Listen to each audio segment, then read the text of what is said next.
ولا تقولوا لمن يقتل في سبيل الله أموات بل أحياء ولكن لا تشعرون ولنبلونكم بشيء من الخوف والجوع ونقص من الأموال والأنفس والثمرات وبشر الصابرين الذين إذا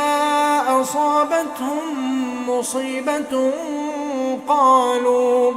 قالوا إنا لله وإنا إليه راجعون أولئك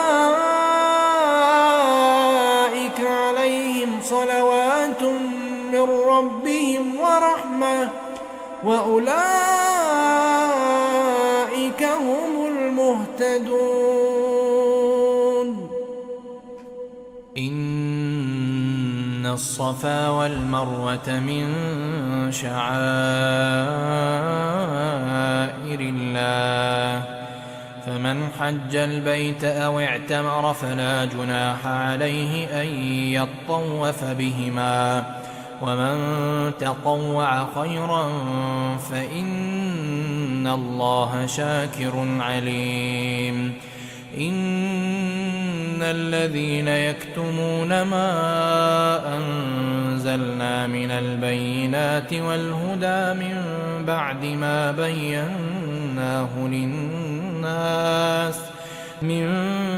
بعد ما بيناه للناس في الكتاب أولئك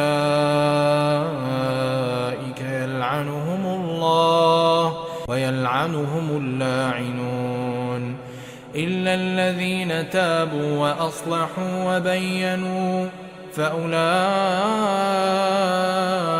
أتوب عليهم وأنا التواب الرحيم إن الذين كفروا وماتوا وهم كفار أولئك عليهم لعنة الله والملائكة والناس أجمعين خالدين فيها لا يخفف عنهم العذاب ولا هم ينظرون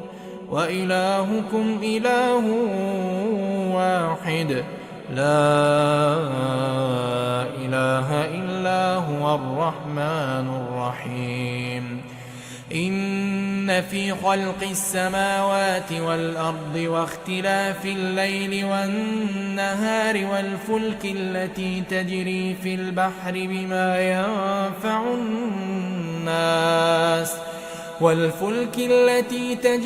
في البحر بما ينفع الناس وما أنزل الله من السماء من ماء فأحيا به الأرض بعد موتها وبث فيها من كل دابة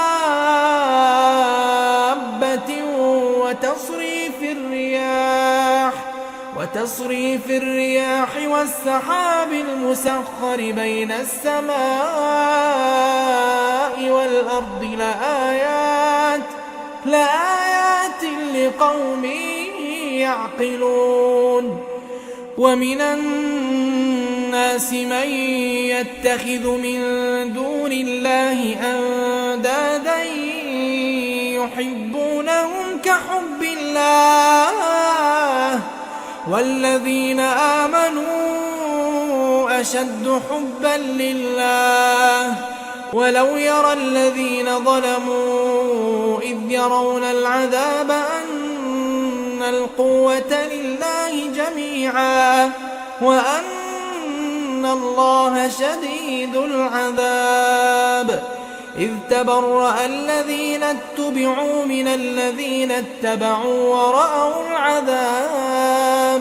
ورأوا العذاب وتقطعت بهم الأسباب وقال الذين اتبعوا لو أن لنا كرة فنتبرأ منهم كما تبرأوا منا كذلك يريهم الله أعمالهم حسرات عليهم وما هم بخارجين من النار. يا أيها الناس كلوا مما في الأرض حلالا طيبا ولا تتبعوا خطوات الشيطان إنه لكم عدو مبين. إنما يأمركم بالسوء والفحشاء وأن تقولوا على الله ما لا تعلمون.